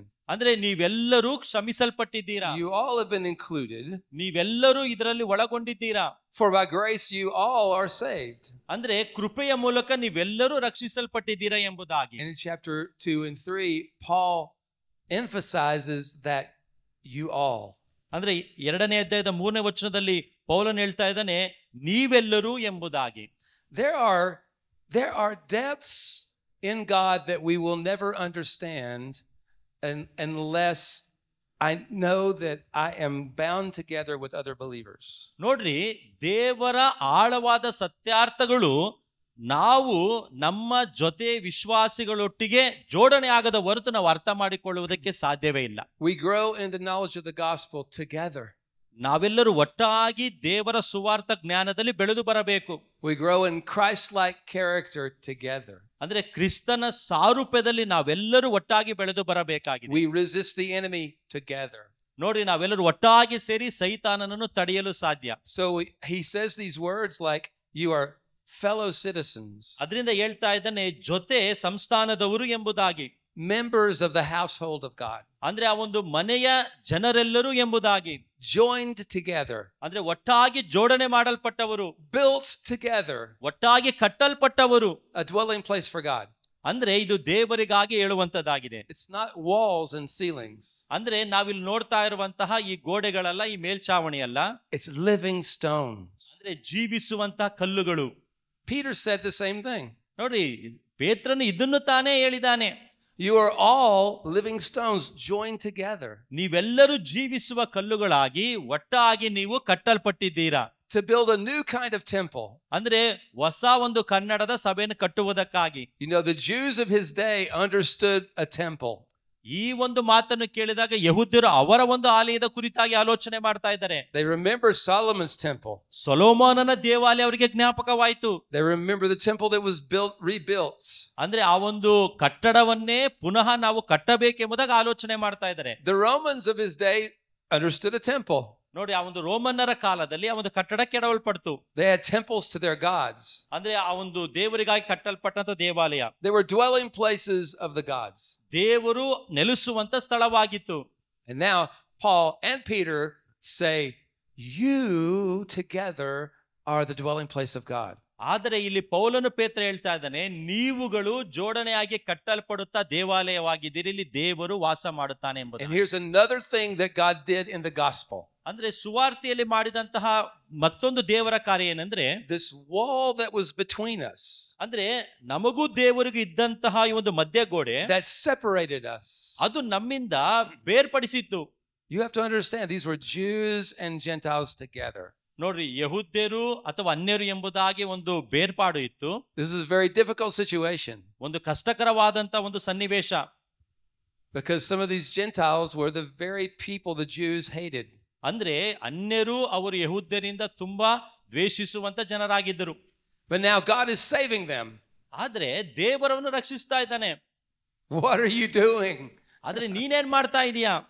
Salvation is for the Jews. ಸಬ್ಬತ್ತದು ಯಹೂದ್ಯರಿಗಾಗಿ. But God had a bigger plan. ಆದ್ರೆ ದೇವರಿಗೆ ಮುಂದಾಲೋಚನೆ ಹೊಂದಿತ್ತು. From the very beginning, when he made a covenant with Abraham, ಅಂದ್ರೆ ಪ್ರಾರಂಭದಲ್ಲಿ ಅಬ್ರಾಮನೊಟ್ಟಿಗೆ ಒಡಂಬಡಿಕೆಯನ್ನು ಮಾಡ್ಕೊಳ್ತಾ ಇದ್ದಾನೆ. he chose one person. ಒಬ್ಬ ವ್ಯಕ್ತಿಯನ್ನು ಆರಿಸಿಕೊಂಡು Abraham. ಅಬ್ರಹಾಮನು. And from his family, all the nations would be blessed. ನೋಡ್ರಿ, ಆತನ ಕುಟುಂಬದ ಮೂಲಕ ಎಲ್ಲ ರಾಷ್ಟ್ರದವರು ಆಶೀರ್ವದಿಸಲ್ಪಡಬೇಕು. From Abraham came the nation of Israel. ನಮಗೆ ಗೊತ್ತಿದೆ ಅಬ್ರಹಾಮನಿಂದ ಇಸ್ರಾಯೇಲ್ ದೇಶವೇ ನಿರ್ಮಾಣವಾಯಿತು ಎಂಬುದಾಗಿ. And the purpose of Israel is to give a testimony to all nations of God. ದೇವರ ಕುರಿತಾಗಿ ಎಲ್ಲ ರಾಷ್ಟ್ರಗಳ ಜನರಿಗೆ ಸಾಕ್ಷಿಯನ್ನು ಕೊಡಬೇಕೆನ್ನುವಂಥದ್ದೇ ಇಸ್ರಾಯೇಲ್ ದೇಶದ ಉದ್ದೇಶ. But Israel didn't do a very good job. ಆದರೆ ಇಸ್ರಾಯೇಲರು ಆ ಒಳ್ಳೆಯ ಕಾರ್ಯವನ್ನು ಅವರು ಮಾಡಲಿಲ್ಲ. What Israel could not do, Jesus did. ಇಸ್ರಾಯೇಲರು ಮಾಡದೇ ಇರುವಂತ ಒಳ್ಳೆಯ ಕಾರ್ಯವನ್ನು ಯೇಸು ಸ್ವಾಮಿ ಮಾಡಿದನು. So Paul says that Jesus broke down the wall that separated. ಅದರಿಂದ ಪೌಲನ್ ಹೇಳ್ತಾ ಇದ್ದಾನೆ, ನಮ್ಮನ್ನು ಬೇರ್ಪಡಿಸಿದ್ದಂತಹ ಒಂದು ಗೋಡೆಯನ್ನು ಯೇಸು ಸ್ವಾಮಿ ಕೆಡವಿದನು ಎಂಬುದಾಗಿ. We were enemies of one another. ನಾವು ಅಲ್ಲಿಯವರೆಗೆ ವೈರಿಗಳಾಗಿದ್ದೆವು. But now he broke the wall down. ನೋಡಿ, ಈಗ ಗೋಡೆ ಕೆಡವಲ್ಪಟ್ಟಿದೆ. We're brothers. ನಾವೆಲ್ಲರೂ ಸಹೋದರರಾಗಿದ್ದೇವೆ. We're brothers. ನಾವೆಲ್ಲ ಸಹೋದರರು. Amen. Amen. I feel it. ಅಲ್ವಾ? ಆ ಒಂದು ಭಾವನೆ ಆಗ್ತಾ ಇದೆ, ಅನುಭವ ಆಗ್ತಾ ಇದೆ. I can come to many different nations. ನೋಡಿ, ನಾನು ಅನೇಕ ರಾಷ್ಟ್ರಗಳಿಂದ ಬಂದಿರಬಹುದು. And sometimes come to people that I've never seen before. ಅಂದ್ರೆ ನಾನು ನೋಡದೇ ಇರುವಂತ ಜನರನ್ನು ಸಹ ನಾನು ನೋಡಬಹುದು. And immediately I know we're family. ಆದ್ರೆ ತಕ್ಷಣದಲ್ಲಿ ನನಗಾಗುವಂತ ಅನುಭವ ಏನ್ ಗೊತ್ತಾ? ಅವರು ಸಹ ನನ್ನ ಮನೆಯವರೇ ಎಂಬುದಾಗಿ. I feel it. ಅದನ್ನು ನಾನು ಅನುಭವಿಸ್ತೇನೆ ಆತ್ಮದಲ್ಲಿ. We belong together. ನಾವೆಲ್ಲರೂ ಒಟ್ಟಾಗಿ ಇರುವವರು. It doesn't matter what your nationality is. ಅಂದ್ರೆ ನಿಮ್ಮ ಒಂದು ರಾಷ್ಟ್ರೀಯತೆ ಏನಾಗಿದೆ ಎನ್ನುವುದಕ್ಕೆ ಬೇಕಾಗಿಲ್ಲ. Caste doesn't matter. ಯಾವ ಜಾತಿ ಅದು ಬೇಕಾಗಿಲ್ಲ. Class doesn't matter. ಯಾವ ವರ್ಗದವರು ಬೇಕಾಗಿಲ್ಲ. Ethnicity doesn't matter. Pardon? Ethnicity, your nationality. ಯಾವ ಒಂದು ರಾಷ್ಟ್ರೀಯತೆ ಬೇಕಾಗಿಲ್ಲ. Jesus has broken down the wall. ಯಾಕೆಂದ್ರೆ ನಮಗೂ ಯಹೂದ್ಯರಿಗೆ ಇದ್ದಂತ ಒಂದು ಗೋಡೆಯನ್ನು ಯೇಸು ಸ್ವಾಮಿ ಕೆಡವಿ And ಬಿಟ್ಟಿದ್ದಾನೆ. he's made the two into one new man. ಇಬ್ಬರಾಗಿದ್ದ ನಮ್ಮನ್ನು ಒಂದಾಗಿ ಮಾಡಿದ್ದಾನೆ. Both Jews and Gentiles are one brand new man. ನೋಡ್ರಿ, ಈಗ ಯಹೂದ್ಯರು ಅನ್ಯರು ಎಂಬ ಭೇದವಿಲ್ಲದೆ ಇಬ್ಬರು ಒಂದಾಗಿ ಮಾಡಲ್ಪಟ್ಟಂತ ವ್ಯಕ್ತಿಗಳು. Built together block by block by block by block. ನೋಡಿ, ಒಂದು ಕಟ್ಟಡೋಪಾದಿಯಲ್ಲಿ ಅವರು ಇದ್ದಾರೆ. Built together as a dwelling place of God. ಅಂದ್ರೆ ದೇವರು ನೆಲೆಸುವಂತಹ ಸ್ಥಳವನ್ನು ನಾವೆಲ್ಲರೂ ಒಟ್ಟಾಗಿ ಕಟ್ಟುತ್ತಾ ಇದ್ದೇವೆ. Brothers and sisters, we have prejudices in our own mind. ನೋಡಿ ಸಹೋದರ ಸಹೋದರರೇ, ಇದನ್ನು ನಮ್ಮ ಒಂದು ಮನಸ್ಸಿನಲ್ಲಿ ನಾವು ಚಿತ್ರೀಕರಿಸಬೇಕಾಗಿದೆ. And God wants to deal with those things. ದೇವರು ಇದರ ಮೂಲಕ ಕಾರ್ಯವನ್ನು ನಿರ್ವಹಿಸ್ತಾನೆ. He wants to break down walls. ಆತನು ಗೋಡೆಯನ್ನು ಒಡೆದು ಹಾಕಿದ್ದಾನೆ. Walls of denominations. ಆ ಒಂದು ಪಂಗಡಗಳ ಗೋಡೆ. It's a difficult thing. ಇದು ನಿಜವಾಗಲೂ ಕಷ್ಟಕರವಾದ ಒಂದು ಕೆಲಸ. Because the enemy wants to divide us. ಯಾಕೆಂದ್ರೆ ಸೈತಾನನು ವಿರೋಧಿ ಯಾವಾಗಲೂ ನಮ್ಮನ್ನು ವಿಭಜಿಸುತ್ತಾ ಇರುತ್ತಾನೆ. If he divides us, he takes away our power. ಯಾವಾಗ ವಿಭಜನೆ ಆಗುತ್ತದೋ ಆಗ ನಮ್ಮಲ್ಲಿರುವಂತ ಬಲವನ್ನು ಆತನ ಹಿಂದಕ್ಕೆ But ತೆಗೆದುಕೊಳ್ಳುತ್ತಾನೆ. in the gospel, we are one. ಆದ್ರೆ ಸುವಾರ್ತೆಯ ಮೂಲಕ ನಾವೆಲ್ಲರೂ ಒಂದೇ ಆಗಿದ್ದೇವೆ. And when we are one, we are powerful. ನಾವು ಯಾವಾಗ ಒಂದಾಗಿರುತ್ತೇವೋ ಆಗ ಬಲವುಳ್ಳವರಾಗಿರುತ್ತೇವೆ. You can join my faith and your faith. ನೋಡಿ, ನನ್ನ ನಂಬಿಕೆಯನ್ನು ನಿಮ್ಮ ನಂಬಿಕೆಯನ್ನು ನೋಡುವಾಗ, My gifts and your gifts. ನಿಮಗೆ ಕೊಡಲ್ಪಟ್ಟಂತವರ ನನಗೆ ಕೊಡಲ್ಪಟ್ಟಂತವರ, My place of influence and yours. ನಾನು ಪ್ರಭಾವ ಬೀರುವಂತ ಸ್ಥಳ, ನಿಮ್ಮ ಪ್ರಭಾವ ಬೀರುವಂತ ಸ್ಥಳ. And the gospel can spread. ನೋಡಿ, ಇದರ ಮೂಲಕ ಸುವಾರ್ತೆ ಎಲ್ಲಾ ಕಡೆ ಹರಡುತ್ತದೆ. This is one of the powerful provisions of the gospel. ಅಂದ್ರೆ ದೇವರು ಒದಗಿಸುವಂತ ಒಂದು ಬಲವಾದ ಒದಗಿಸುವಿಕೆ ಇದಾಗಿದೆ. He has unified us. ಆತನು ನಮ್ಮೆಲ್ಲರನ್ನು ಐಕ್ಯವಾಗಿ ಮಾಡಿದ್ದಾನೆ. Only in the gospel can that happen. ನೋಡ್ರಿ, ಸುವಾರ್ತೆಯ ಮೂಲಕ ಈ ಒಂದು ಕಾರ್ಯ ಸಂಭವಿಸಿದೆ. Amen. Amen. Amen. Lord, help us think correctly. ಹಾಗಾದ್ರೆ ದೇವರೇ, ಸರಿಯಾಗಿ ಯೋಚನೆ ಮಾಡಲು ನನಗೆ ಸಹಾಯ ಮಾಡು ಎಂಬುದಾಗಿ ಕೇಳು. We are fellow citizens with you, and saints, members of the household of God. ಓ ದೇವರೇ, ನನ್ನ ಜೊತೆ ಸಹೋದರರೊಟ್ಟಿಗೆ ನಾವು ಆತನ ನಿರ್ಮಾಣವಾಗಿ ಆತನ ನೆಲೆಸುವಿಕೆಗೆ ಕಟ್ಟಲ್ಪಡ್ತಾ ಇದ್ದೇವೆ ಎಂಬುದಾಗಿ ಆಲೋಚನೆ ಮಾಡಬೇಕು. He said, you were separated. ನೋಡಿ, ನೀವು ಬೇರ್ಪಟ್ಟವರಾಗಿದ್ರಿ. You were aliens. ನೀವು ಬೇರೆಯವರಾಗಿದ್ರಿ. Strangers. ನೀವು ಅಪರಿಚಿತರಾಗಿದ್ರಿ. Without hope. ಅಂದ್ರೆ ಯಾವುದೇ ನಿರೀಕ್ಷೆ ಇಲ್ಲದವರಾಗಿದ್ರಿ.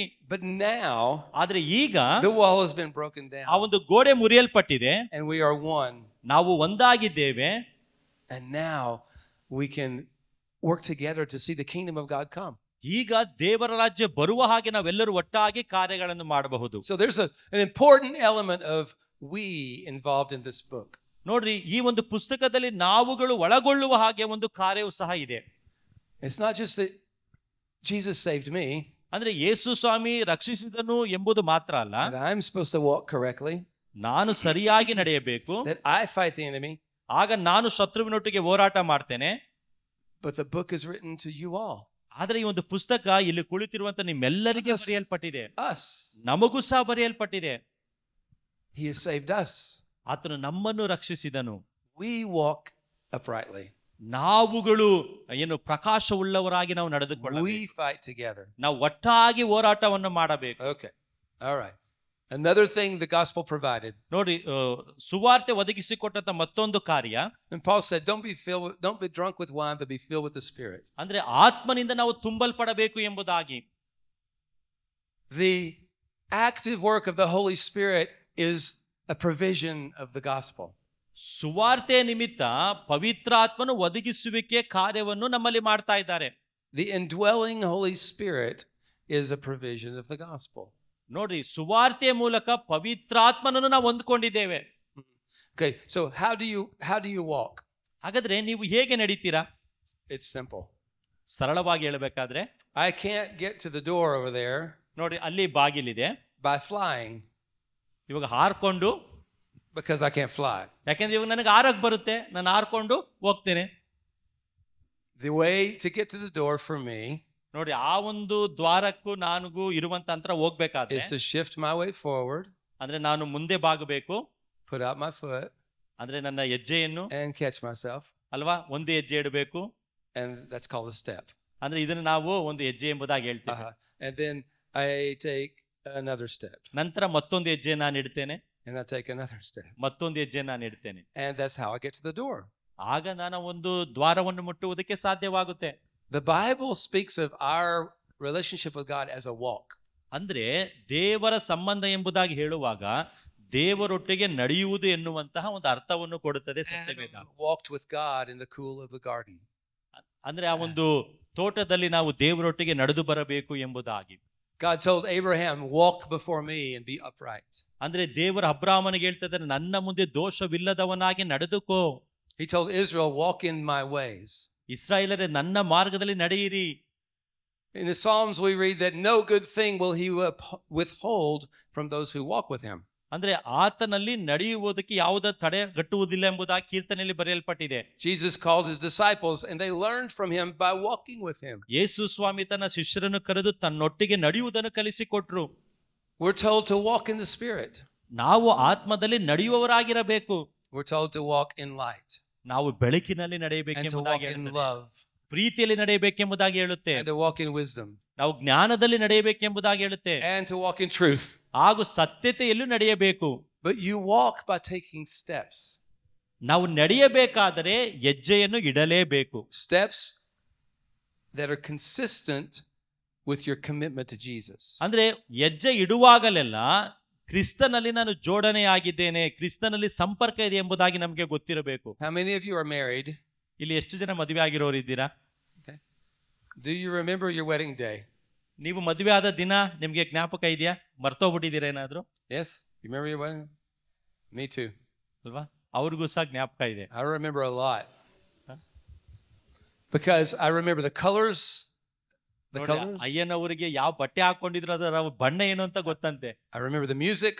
ಅಲ್ಲಿ ಏನು ಸಂಗೀತ ನುಡಿಸ್ತಾ ಇದ್ರಲ್ಲ ಅದು ಸಹ ಗೊತ್ತು. I remember seeing my bride for the first time in her dress. ಮೊದಲನೇ ಸಾರಿ ಇವರ ಒಂದು ಮೊದಲ ಗೀತೆಯನ್ನು ಇವ್ರು ನೋಡುವಾಗ ಆ ರೀತಿಯಾದ ಖುಷಿ ಆಯ್ತು ಅವ್ರಿಗೆ. She was fine. ಅಲ್ವಾ? ನಮಗೆ ಎಷ್ಟು ದುಃಖ ಆಗಿರುತ್ತೋ ಗೊತ್ತಿಲ್ಲ.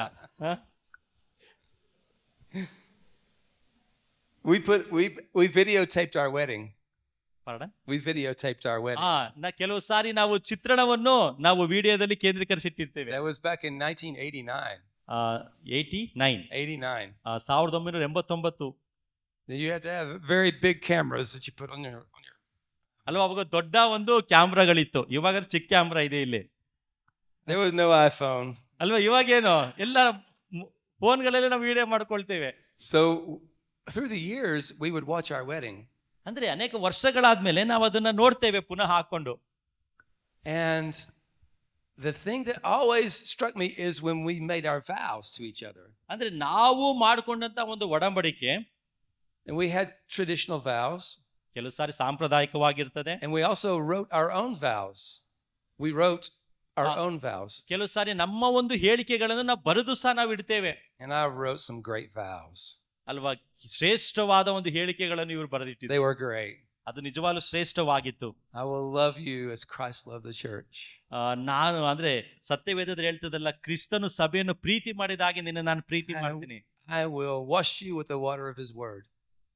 I'll wash you with his word. ಅಂದ್ರೆ ಈ ಒಂದು ವಾಕ್ಯಗಳ ಮೂಲಕ ಜಲಸ್ನಾನ ಮಾಡಿಸುತ್ತೇನೆ. I will protect you as he protects you.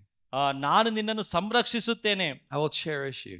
ನಾನು ನಿನ್ನನ್ನು ಪ್ರೋತ್ಸಾಹಕರಿಸುತ್ತೇನೆ. And I meant it. I meant it. I was serious. ನಾನು ಇದರಲ್ಲಿ ಬಹಳ ಗಂಭೀರವಾಗಿದ್ದೇನೆ. It was truly my desire. ಅಂದ್ರೆ ನನ್ನ ಒಂದು ಆಸೆಯಿಂದ ಇದನ್ನು ಮಾಡಿದಂತ ಕಾರ್ಯಗಳು. But you know, after the wedding comes the marriage.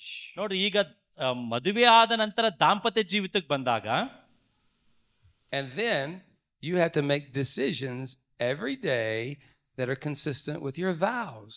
ನೋಡಿ, ನೀವು ಏನೆಲ್ಲ ಒಡಂಬಡಿಕೆಗಳನ್ನು ಮಾಡ್ಕೊಂಡಿರ್ತೀರಲ್ಲ ಮದುವೆ ಸಮಯದಲ್ಲಿ, ದಾಂಪತ್ಯ ಜೀವಿತಕ್ಕೆ ಬರುವಾಗ ಅದನ್ನು ಪ್ರತಿನಿತ್ಯ ಜ್ಞಾಪಕ ಮಾಡ್ಕೊಳ್ಬೇಕು. You have to walk according to your commitment. ನೀವು ಏನು ಒಡಂಬಡಿಕೆ ಮಾಡ್ಕೊಂಡ್ರ ಮದುವೆ ಸಮಯದಲ್ಲಿ ಅದಕ್ಕೆ ಪ್ರತಿಯಾಗಿ ನೀವು ಹೆಜ್ಜೆ ಇಡಬೇಕು, ನಡೆಯಬೇಕು.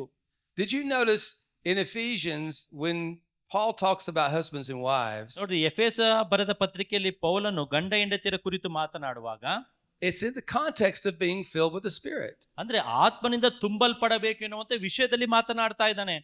Why is that? ಯಾಕೆ ಈ ರೀತಿಯಾಗಿ? Because it takes the Holy Spirit to fulfill all the things that he speaks of there. ಯಾಕೆಂದ್ರೆ ಪೌಲನು ಹೇಳುವಂತಹ ಎಲ್ಲ ಮಾತುಗಳನ್ನು ನೆರವೇರಿಸುವುದಕ್ಕೆ ಪವಿತ್ರಾತ್ಮನ ಮೂಲಕವಾಗಿ ಸಾಧ್ಯ ಎಂಬುದಾಗಿ ಗೊತ್ತಿದ್ರಿಂದ ಪವಿತ್ರಾತ್ಮ ಭರಿತರಾಗಿರಿ ಎಂಬುದಾಗಿ it takes the power of the Holy Spirit to enable a wife to submit to her husband. ಅಂದ್ರೆ ಆತ್ಮನ ಮೂಲಕವಾಗಿಯೇ ನಾವು ಗಂಡನಿಗೆ ಹೆಂಡತಿ ಅಧೀನಲಾಗಲು ಸಾಧ್ಯ, ಹೆಂಡತಿಗೆ ಗಂಡ ಅಧೀನಲಾಗಲು ಸಾಧ್ಯ. You don't do that in your flesh. ಅಂದ್ರೆ ನಾವು ಶಾರೀರಿಕವಾಗಿ ಅದನ್ನು ಮಾಡಲು ಸಾಧ್ಯವಿಲ್ಲ. It takes God. ಅಂದ್ರೆ ದೇವರಿಂದಲೇ ಇದು.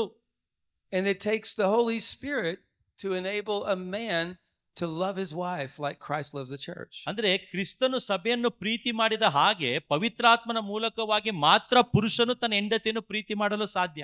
Which is the greatest level of submission. ಯಾವುದು ಶ್ರೇಷ್ಠವಾದ ಒಂದು ಅಧೀನತೆಯ ಮಟ್ಟವಾಗಿದೆ ಹೇಳಿ? The greatest way I could submit to my wife is to die for her. ಅಂದ್ರೆ ಅಧೀನಳಾಗುವುದು ಎಂಬುದಾಗಿ ಹೇಳುವಾಗ ಆಕೆಗಾಗಿ ನಾನು ಸಾಯುವುದಾಗಿದೆ.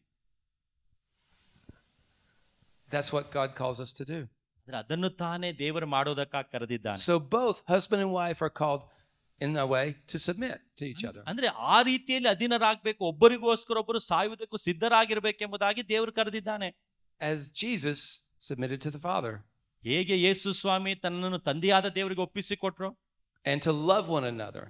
ಒಬ್ಬರನ್ನೊಬ್ಬರು ಪ್ರೀತಿ ಮಾಡಬೇಕು. As Jesus loves his church. ಯೇಸು ಸ್ವಾಮಿ ತನ್ನ ಸಭೆಯನ್ನು ಪ್ರೀತಿ ಮಾಡಿದ. We're both supposed to love and submit. ಅಂದ್ರೆ ನೀವು ಒಬ್ಬರನ್ನೊಬ್ಬರು ಪ್ರೀತಿ ಮಾಡುತ್ತಾ ಒಬ್ಬರಿಗೊಬ್ಬರು ಅಧೀನರಾಗಿರಿ. In fact, he even says in there, submit to one another. ಅಂದ್ರೆ ಅದನ್ನೇ ತಾನೇ ಎಫೆಸ ಪತ್ರಿಕೆಯಲ್ಲಿ ಒಬ್ಬರಿಗೊಬ್ಬರು ಅಧೀನರಾಗಿರಿ, ಒಪ್ಪಿಸಿಕೊಡ್ರಿ ಎಂಬುದಾಗಿ ಹೇಳ್ತಾ ಇದೆ. Just different ways of submitting. ಆದ್ರೆ ನಾವೇನ್ ಮಾಡ್ತೇವೆ, ವ್ಯತ್ಯಾಸವಾಗಿ ನಾವು ಒಪ್ಪಿಸ್ಕೊಡ್ತೇವೆ. But it takes the power of the Holy Spirit to do this. ಆದ್ರೆ ಈ ಒಂದು ಒಪ್ಪಿಸಿಕೊಡುವಿಕೆ ಕಾರ್ಯ, ಅಧೀನತೆಯ ಕಾರ್ಯ ಮಾಡಬೇಕಾದ್ರೆ ಪವಿತ್ರಾತ್ಮನಿಂದಲೇ ಸಾಧ್ಯ. And everything that he says here in chapter 4 and 5. ನೋಡಿ, 4ನೇ ಅಧ್ಯಾಯ 5ನೇ ಅಧ್ಯಾಯದಲ್ಲಿ ಹೇಳಿರುವಂತ ಎಲ್ಲ ವಚನಗಳು that we should put off the old things and put on the new things. ಅಂದ್ರೆ ಹಳೆಯ ಸಂಗತಿಗಳನ್ನು ತೆಗೆದಿಟ್ಟು ಹೊಸ ಸಂಗತಿಗಳನ್ನು ಧರಿಸಿಕೊಳ್ಳಬೇಕು. We could be angry without sinning. ಅಂದ್ರೆ ಕೋಪ ಮಾಡಿದಾಗಲೂ ಪಾಪ ಮಾಡಬಾರದು ಎಂಬುದಾಗಿ. Don't give the devil an opportunity. ಅಂದ್ರೆ ಸೈತಾನನಿಗೆ ಅವಕಾಶಗಳನ್ನು ಕೊಡಬೇಡ್ರಿ. Watch your mouth. ನಿಮ್ಮ ಬಾಯಿಗಳನ್ನು ಕಾಯ್ದುಕೊಳ್ಳಿರಿ. Don't grieve the Holy Spirit. ಪವಿತ್ರಾತ್ಮನನ್ನು ದುಃಖಿಸಬೇಡಿರಿ. Again, watch your mouth. ನಿಮ್ಮ ಬಾಯಿಗಳನ್ನು ಕಾಯ್ದುಕೊಳ್ಳಿರಿ. It's interesting. ಅಲ್ವಾ, ಇದು ಬಹಳ ಒಂದು ಆಸಕ್ತಿ ಅಲ್ವಾ? He says, be careful what you say. Don't grieve the Spirit. Be careful what you say. ಅಂದ್ರೆ ನೀನು ಹೇಳುವ ಮಾತಿನಲ್ಲಿ ನೀನು ಬಹಳ ಎಚ್ಚರಿಕೆಯಿಂದಿರುವ ಮಾತುಗಳ ಮೂಲಕ ನೀನು ಪವಿತ್ರಾತ್ಮನ ನೋಯಿಸಬಾರದು ಎಂಬುದಾಗಿ. Because oftentimes the easiest way to grieve the Spirit is by our words. ಆದ್ರೆ ಅನೇಕ ಸಾರಿ ನಮ್ಮ ಮಾತುಗಳ ಮೂಲಕ ಪವಿತ್ರಾತ್ಮನ ನಾವು ನೋಯಿಸ್ತೇವೆ. Don't be bitter. ಕಹಿ ಮನೋಭಾವನೆ ಉಳ್ಳವರಾಗಿರಬೇಡ್ರಿ. Don't have malice for one another. Don't have anger for one another. ಅಂದ್ರೆ ಒಬ್ಬರಿಗೊಬ್ಬರು ಕೋಪ ಉಳ್ಳವರಾಗಿರಬೇಡ್ರಿ. Don't speak evil. ಅಂದ್ರೆ ಕೆಟ್ಟದನ್ನು ಮಾತನಾಡಬೇಡ್ರಿ. Be tender-hearted. ನಿಮ್ಮ ಹೃದಯದಲ್ಲಿ ದಯೆ ಉಳ್ಳವರಾಗಿರಿ. Be kind. ನೀವು ಏನು ದಯೆ ತೋರಿಸುವವರಾಗಿರಿ. Forgive as Christ has forgiven you. ಅಂದ್ರೆ ಯೇಸು ಸ್ವಾಮಿ ಕ್ಷಮಿಸಿದಾಗೆ ಒಬ್ಬರನ್ನೊಬ್ಬರು ಕ್ಷಮಿಸಿಕೊಳ್ಳ್ರಿ. Who can do this in their own power? ನೋಡಿ, ಯಾರು ಈ ಎಲ್ಲಾ ಕಾರ್ಯಗಳನ್ನು ತಮ್ಮ ಸ್ವಂತ ಬಲದಿಂದ ಮಾಡಲು ಸಾಧ್ಯ? None of us. ಯಾರಿಂದಲೂ ಸಾಧ್ಯವಿಲ್ಲ. But we can do it. ಆದರೆ ಇದನ್ನು ಮಾಡುವುದಕ್ಕೆ ಸಾಧ್ಯತೆ ಇದೆ by the power of the Spirit. ಆತ್ಮನ ಬಲದಿಂದ ಮಾತ್ರ. You remember the promise from the Old Testament? Do you remember the promise from the Old Testament? ಅಂದ್ರೆ ಹಳೆ ಒಡಂಬಡಿಕೆ ಒಂದು ವಾಗ್ದಾನ ಗೊತ್ತಾ? I'll take away your heart of stone. ಅಂದ್ರೆ ಕಠಿಣವಾದ ಹೃದಯವನ್ನು ತೆಗೆದುಹಾಕ್ತೇನೆ. I'll put a new heart of flesh in. ಹಾಗೂ ಹೊಸದಾದ ಹೃದಯವನ್ನು ನೀಡುತ್ತೇನೆ. And I will put my spirit in you. ಹಾಗೂ ಅದರಲ್ಲಿ ನನ್ನ ಹೃದಯವನ್ನು, ನನ್ನ ಆತ್ಮವನ್ನು ಇರಿಸುವೆನು ಎಂಬುದಾಗಿ. Not my spirit on you or around you, but in you. ಅಲ್ಲಿ ದೇವರು ಹೇಳ್ತಾ ಇಲ್ಲ, ನಿನ್ನ ಸುತ್ತಲೂ ನಿನ್ನ ಮೇಲೆ ನನ್ನ ಆತ್ಮವನ್ನು ಇರಿಸ್ತೇನೆ ಎಂಬುದಾಗಿ. And I will cause you to follow me. ಅಂದ್ರೆ ನೀವು ನನ್ನ ಹಿಂಬಾಲಿಸ್ತೀರಾ. Or one verse it says, I will cause you to walk in my ways. ಅಂದ್ರೆ ನನ್ನ ಮಾರ್ಗದಲ್ಲಿ ನಡೆಯುವುದಕ್ಕಾಗಿ ಕರೆದಿದ್ದೇನೆ. How do we walk? ಹಾಗಾದ್ರೆ ನಾವು ಹೇಗೆ ನಡೆಯಲು ಸಾಧ್ಯ? Empowered by the Spirit. ಅಂದ್ರೆ ಪವಿತ್ರ ಆತ್ಮನ ಬಲದಿಂದ ಮಾತ್ರ. Which is a gift of God. ಇದು ದೇವರ ಒಂದು ಕೊಡುಗೆ ವರವಾಗಿದೆ. How do we have faith? ಹಾಗಾದ್ರೆ ಹೇಗೆ ನಾವು ನಂಬಿಕೆ ಇಡಲು ಸಾಧ್ಯ? It is a gift of God. ಅದು ಸಹ ಒಂದು ದೇವರ ವರವಾಗಿದೆ. For by grace you're saved through faith. ಅಂದ್ರೆ ಏನು, ಕೃಪೆಯ ಮೂಲಕ ನಂಬಿಕೆಯಿಂದಲೇ ರಕ್ಷಿಸಲ್ಪಟ್ಟಿದ್ದೇವೆ. Not of yourselves, it's a gift of God. ಹಾಗಾದ್ರೆ ಇದು ದೇವರ ಒಂದು ಕೃಪಾವರ. How can we work together and be one? ಹಾಗಾದ್ರೆ ಹೇಗೆ ನಾವು ಎಲ್ಲರೂ ಒಟ್ಟಾಗಿ ಸೇರಿ ಕೆಲಸ ಮಾಡಲು ಸಾಧ್ಯ? It's a gift of God. ಅದು ಸಹ ದೇವರ ಒಂದು ವರವಾಗಿದೆ. The gospel changes everything. ಹಾಗಾದ್ರೆ ಸುವಾರ್ತೆ ಎಲ್ಲವನ್ನು ಬದಲಾಯಿಸುತ್ತದೆ. Everything. ಎಲ್ಲವನ್ನು ಬದಲಾಯಿಸುತ್ತದೆ. Everything it touches, it changes. ಅಂದ್ರೆ ನೀವು ಮುಟ್ಟುವಂತ ಎಲ್ಲವೂ ಸಹ ಬದಲಾಗುತ್ತದೆ. And it touches your churches. ಹಾಗೂ ಸುವಾರ್ತೆ ಸಭೆಗಳನ್ನು ಮುಟ್ಟುವಾಗ, touches the people in your church. ಸಭೆಯಲ್ಲಿರುವಂತ ಜನರನ್ನು ಸುವಾರ್ತೆ ಮುಟ್ಟುವಾಗ, touches the people outside of your church. ಸಭೆಯಿಂದ ಹೊರಗಡೆ ಇರುವಂತ ಜನರನ್ನು ಸುವಾರ್ತೆ ಮುಟ್ಟುವಾಗ. You know, when Paul says to put on the armor, ನೋಡಿ, ಪೌಲನು ಸರ್ವಾಯುಧಗಳನ್ನು ಧರಿಸಿಕೊಳ್ಳಿರಿ ಎಂಬುದಾಗಿ ಹೇಳುವಾಗ, all those pieces of armor have to do with the gospel. ಅಂದ್ರೆ ಇವೆಲ್ಲವೂ ಸಹ ಒಂದು ಸುವಾರ್ತೆ ಹೊಂದಾಣಿಕೆಯಾಗಿದೆ. Let me just give you a little example. ಕೆಲವೊಂದು ಉದಾಹರಣೆಗಳನ್ನು ನಾನು ಕೊಡ್ತೇನೆ. First thing is the belt of truth. ನಮ್ಗೆ ಗೊತ್ತಿದೆ ಸತ್ಯವೆಂಬ ನಡಕಟ್ಟು ಎಂಬುದಾಗಿ. The truth is the word of God. ಅಂದ್ರೆ ಸತ್ಯ ಎಂಬುದಾಗಿ ಹೇಳುವಾಗ ಅದು ದೇವರ ವಾಕ್ಯವಾಗಿದೆ. The truth is what fights the lies. ಅಂದ್ರೆ ಅಸತ್ಯತೆಗೆ ವಿರುದ್ಧವಾಗಿ ಹೋರಾಟ ಮಾಡುವಂತ ಸತ್ಯ. And we know the word of truth because of the gospel. ಇದು ನಮಗೆ ಸುವಾರ್ತೆಯಿಂದಲೇ ನಮಗೆ ಗೊತ್ತಾಗಿದೆ ಎಂಬುದಾಗಿ ನಾವು ತಿಳ್ಕೊಂಡಿದ್ದೇವೆ. There's a breastplate of righteousness. ಹಾಗೂ ನೀತಿ ಎಂಬ ವಜ್ರ ಕವಚ. Not our own righteousness. ಅಂದ್ರೆ ನಮ್ಮ ಒಂದು ಸ್ವನೀತಿ ಅಲ್ಲ, but the righteousness that's been given to us by Jesus. ಅಂದ್ರೆ ಕ್ರಿಸ್ತನ ಮೂಲಕ ಕೊಡಲ್ಪಟ್ಟಂತ ನೀತಿ. Our breastplate is a provision of the gospel. ಅಂದ್ರೆ ಅದು ಸಹ ಸುವಾರ್ತೆಯ ಒಂದು ಕೊಡುಗೆಯಾಗಿದೆ. Then we have shoes that are, our feet are shod with the preparation, the gospel of peace. ಹಾಗೂ ಸಮಾಧಾನವೆಂಬ ಕೆರಗಳು ಎಂಬುದಾಗಿ. Okay, this is armor. This is armor. This is what you put on to go to battle. ನೋಡ್ರಿ, ಇದನ್ನು ನಾವು ಹಾಕಿಕೊಂಡು ನಾವು ಹೋರಾಟದ ಮೈದಾನಕ್ಕೆ ಹೋಗುತ್ತೇವೆ. How can you go into battle clothed with peace? ಅಂದ್ರೆ ಸಮಾಧಾನವಿಲ್ಲದೆ, ಸಮಾಧಾನ ಹೊಂದ್ಕೊಳ್ಳದೆ ಹೇಗೆ ನಾವು ಯುದ್ಧವನ್ನು ಮಾಡಲು ಸಾಧ್ಯ? How can you go to war with peace? ಸಮಾಧಾನವಿಲ್ಲದೆ ಹೇಗೆ ನಾವು ಹೋಗಲು ಸಾಧ್ಯ? What kind of peace is he talking about? ಹಾಗಾದ್ರೆ ಯಾವ ರೀತಿಯಾದ ಸಮಾಧಾನದ ಕುರಿತು ಇಲ್ಲಿ ಮಾತನಾಡ್ತಾ ಇದೆ? Peace with God. ಅಂದ್ರೆ ದೇವರ ಸಮಾಧಾನ. That's chapter 1. 1ನೇ ಅಧ್ಯಾಯದಲ್ಲಿ ನಾವು ನೋಡುವಾಗ peace with each other. ಒಬ್ಬರಿಗೊಬ್ಬರು ಸಮಾಧಾನದಿಂದಿರಿ. Chapters 2 and 3. 2 ಮತ್ತು 3ನೇ ಅಧ್ಯಾಯ. Paul says Jesus is our peace. ನೋಡಿ, ಯೇಸು ಸ್ವಾಮಿ ನಮ್ಮ ಸಮಾಧಾನ ಕರ್ತೃವಾಗಿದ್ದಾನೆ. He made peace through his broken body. ಆತನು ಮುರಿಯಲ್ಪಟ್ಟ ಶರೀರದಿಂದ ನಮ್ಮಲ್ಲಿ ಸಮಾಧಾನವನ್ನು ಉಂಟು ಮಾಡಿದ್ದಾನೆ. The chastisement of our peace was upon him.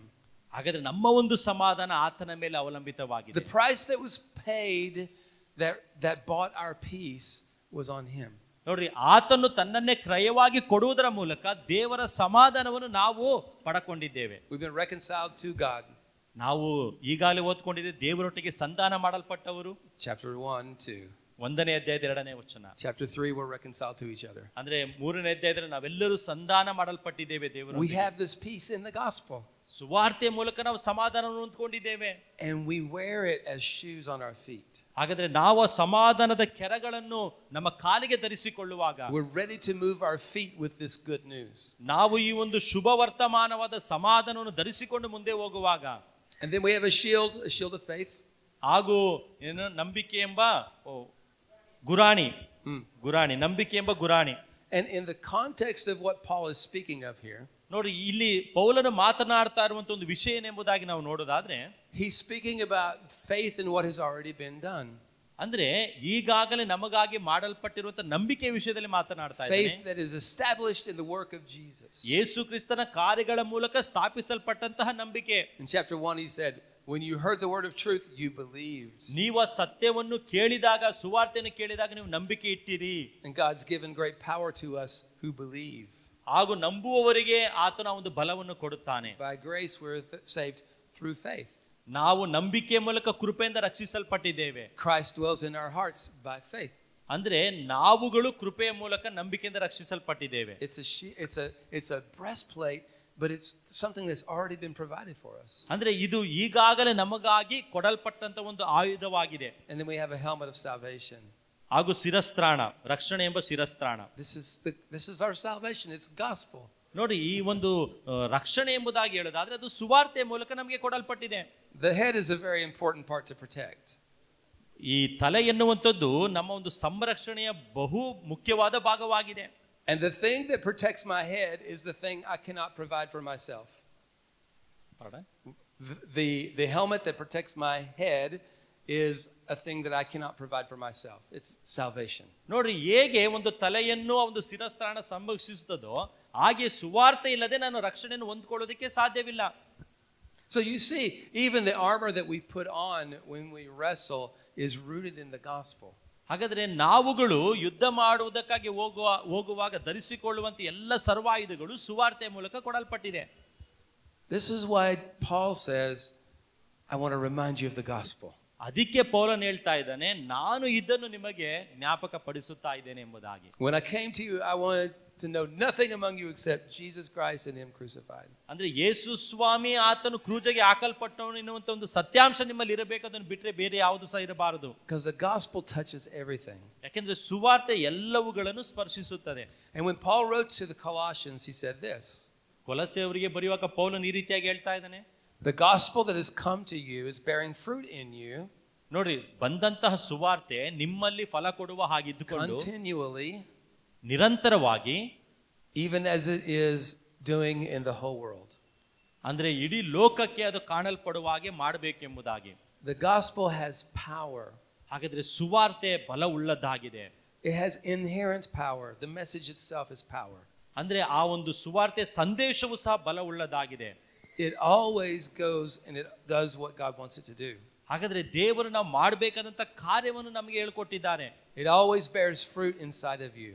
ಹಾಗಾದ್ರೆ ನಮ್ಮೊಳಗೆ ಫಲ ಕೊಡುವಂತಹ ಒಂದು ಸ್ಥಿತಿ ಬರಬೇಕು. And it always increases. ಅದು ಅಭಿವೃದ್ಧಿ ಆಗಬೇಕು.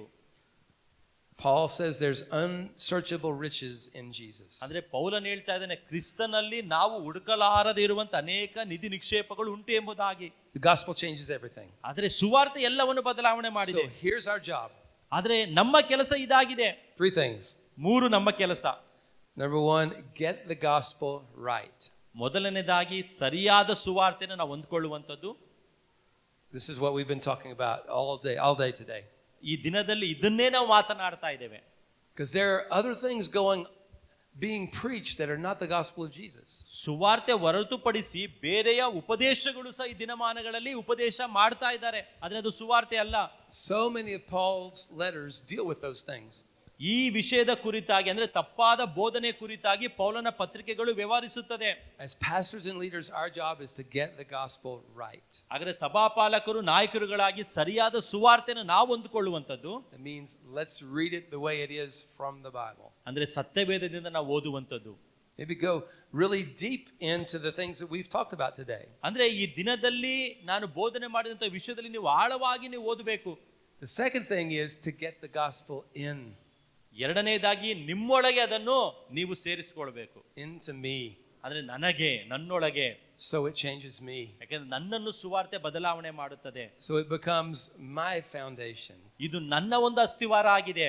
That it's bearing fruit inside of me. ಇದು ನನ್ನೊಳಗೆ ಫಲವನ್ನು ಕೊಡುವ ಹಾಗೆ ಮಾಡಿದೆ. It's changing the way I think. ನಾನು ಇದುವರೆಗೂ ಆಲೋಚನೆ ಮಾಡುತ್ತಾ ಇದ್ದದ್ದನ್ನು ಬದಲಾವಣೆ ಮಾಡಿದೆ. And the way I walk. ನಾನು ನಡೆದುಕೊಳ್ಳುವ ಒಂದು ರೀತಿ. And the way I wrestle. ನಾನು ಯುದ್ಧ ಮಾಡುವ, ಹೋರಾಟ ಮಾಡುವ ರೀತಿ. Get the gospel right, then get the gospel in. ಮೊದಲನೇದಾಗಿ ಸುವಾರ್ತೆಯನ್ನು ಹೊಂದಿಕೊಳ್ಳುವಂಥದ್ದು, ಎರಡನೇದು ಸುವಾರ್ತೆಯನ್ನು ನಮ್ಮೊಳಗೆ ಸೇರಿಸಿಕೊಳ್ಳುವಂಥದ್ದು. And number 3, we have to get the gospel out. ಮೂರನೇದಾಗಿ ನನ್ನೊಳಗಿಂದ ಸುವಾರ್ತೆ ಹೊರಗೆ ಹೋಗಬೇಕು. We have to proclaim this.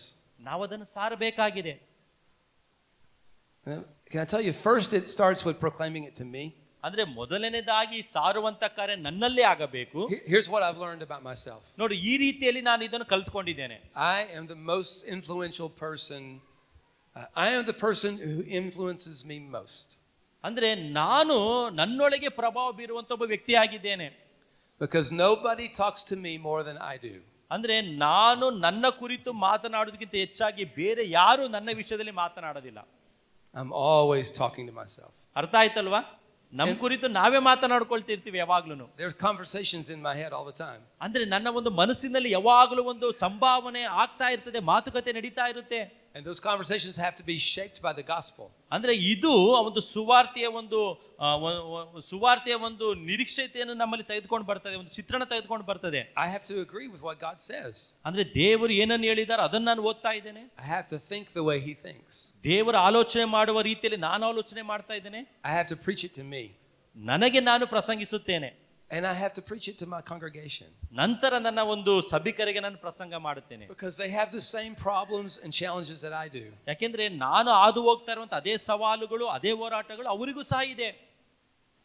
Can I ask you, what are we feeding our sheep? ಇವಾಗ ಒಂದು ಪ್ರಶ್ನೆ ಕೇಳ್ತೇನೆ. ನಿಮ್ಮ ಕುರಿಗಳು ಅಂತಂದ್ರೆ ನಿಮ್ಮ ಜನರು, ಆ ಕುರಿಗಳಲ್ಲ, ನಿಮ್ಮ ಜನರಿಗೆ ನೀವು ಏನು ಆಹಾರ ಕೊಡ್ತಾ ಇದ್ದೀರಾ? We have to feed them the gospel. ಸುವಾರ್ತೆ ಎಂಬ ಆಹಾರವನ್ನು ನಾವು ಕೊಡಬೇಕು. There are a lot of other things to feed them. ಅದನ್ನು ಹೊರತುಪಡಿಸಿ ನಾವು ಬೇರೆದನ್ನೆಲ್ಲ ನಾವು ಅವರಿಗೆ ತಿನ್ನುವುದಕ್ಕೆ ಕೊಟ್ರೆ very easy to preach condemnation. ನೋಡ್ರಿ, ಖಂಡನೆ ಕುರಿತಾಗಿ ಸುಲಭವಾಗಿ ನಾವು ಮಾತನಾಡಬಹುದು. It's very easy to put shame on your people. ಅಂದ್ರೆ ನಿಮ್ಮ ಜನರ ಮೇಲೆ ನಾಚಿಕೆ ಬರುವಾಗಿ ನೀವು ಸುಲಭವಾಗಿ ಮಾತನಾಡಬಹುದು. But we have to instead give them hope. ಅವುಗಳ ಮಧ್ಯದಲ್ಲಿ ಅವರಿಗೆ ನಿರೀಕ್ಷೆಯನ್ನು ಕೊಡಬೇಕು. And you can find the gospel, you can find Jesus everywhere in the Bible. ನೋಡಿ, ಸತ್ಯವೇದದಲ್ಲಿ ಎಲ್ಲೇ ನೋಡೋದಾದ್ರೂ, ಯೇಸು ಸ್ವಾಮಿ ಜೀವನ ಚರಿತ್ರೆ ನೋಡೋದಾದ್ರೂ, wherever you're preaching from, you can find him there. ನಾವು ಅಲ್ಲಿ ಆತನನ್ನು ಕಂಡುಕೊಳ್ತೇವೆ. It ties in to the big plan of salvation. ಆ ಒಂದು ರಕ್ಷಣೆ ಎಂಬ ದೊಡ್ಡ ಯೋಜನೆಯಲ್ಲಿ ಕಟ್ಟಲ್ಪಟ್ಟವರಾಗಿದ್ರು. And then of course we have to preach it to the people who don't know it yet. ನೋಡ್ರಿ, ಇದುವರೆಗೂ ಜನರಿಗೆ ಗೊತ್ತಿಲ್ಲದೆ ಇರುವಂತ ಒಂದು ಸಂಗತಿಯನ್ನು ನಾವು ಸಾರ್ತಾ ಇದ್ದೇವೆ. To give the hope of what we have inside of us to them. ಕಾರಣ ನಾನು ಹೊಂದಿಕೊಂಡಂತ ಅದೇ ನಿರೀಕ್ಷೆಯನ್ನು ಆ ಜನರು ಹೊಂದಿಕೊಳ್ಳಬೇಕೆಂಬುದಾಗಿ. Get the gospel right. ಹಾಗಾದ್ರೆ ಸರಿಯಾಗಿ ಸುವಾರ್ತೆ ನಾನು ಹೊಂದಿಕೊಳ್ಳಬೇಕು. Get the gospel in. ಹಾಗೂ ಒಳಗೆ ಸೇರಿಸಿಕೊಳ್ಳಬೇಕು. Get the gospel out. ಹಾಗೂ ಹೊರಗೆಯೂ ಸಹ ನಾವು ಕೊಡಬೇಕು. And it'll change everything. ಆಗ ಎಲ್ಲವೂ ಬದಲಾಗುತ್ತದೆ. Okay, we're going to take a break. I want to pray for you. ಸ್ವಲ್ಪ ವಿಶ್ರಾಂತಿ ತೆಗೆದುಕೊಳ್ಳೋಣ. ನಾನು ನಿಮಗಾಗಿ ಪ್ರಾರ್ಥನೆ ಮಾಡ್ತೇನೆ. Father, thank you for your word. ತಂದೆಯಾದ ದೇವರೇ, ನಿಮ್ಮ ಮಾತುಗಳಿಗಾಗಿ ಸ್ತೋತ್ರ. Thank you that it always accomplishes what you want it to accomplish. ದೇವರೇ, ನೀನು ಏನನ್ನು ಮಾಡಬೇಕೆಂಬುದಾಗಿ ಅಂದುಕೊಂಡಿದ್ದೆ ಅದನ್ನು ಮಾಡ್ತಾ ಇರುವುದಕ್ಕಾಗಿ ಸ್ತೋತ್ರ. And I pray once again for an apocalypse. ದೇವರೇ, ಪುನಃ ಇನ್ನೊಂದು ಆವರ್ತಿ ನಿಮ್ಮ ಪ್ರಕಟಣೆಗಾಗಿ ನಾವು ಬೇಡಿಕೊಳ್ತೇವೆ. I pray for you to open our eyes to these things. ದೇವರೇ, ಪ್ರಕಟಣೆಗಳಿಗಾಗಿ ನಮ್ಮ ಕಣ್ಣುಗಳು ತೆರೆಯಲ್ಪಡಲಿ. And I pray that your gospel would work inside of us. ಆ ಸುವಾರ್ತೆ ನಮ್ಮೊಳಗೆ ಕಾರ್ಯಗಳನ್ನು ಮಾಡಲಿ. Continually produce fruit. ಹಾಗೂ ನಿರಂತರವಾಗಿ ಫಲ ಕೊಡುವಂತದ್ದಾಗಿ. For your glory in Jesus' name. ನಿನ್ನ ನಾಮದ ಮಹಿಮೆಗಾಗಿ, ಯೇಸು ಕ್ರಿಸ್ತನ ನಾಮದಲ್ಲಿ. ಆಮೆನ್.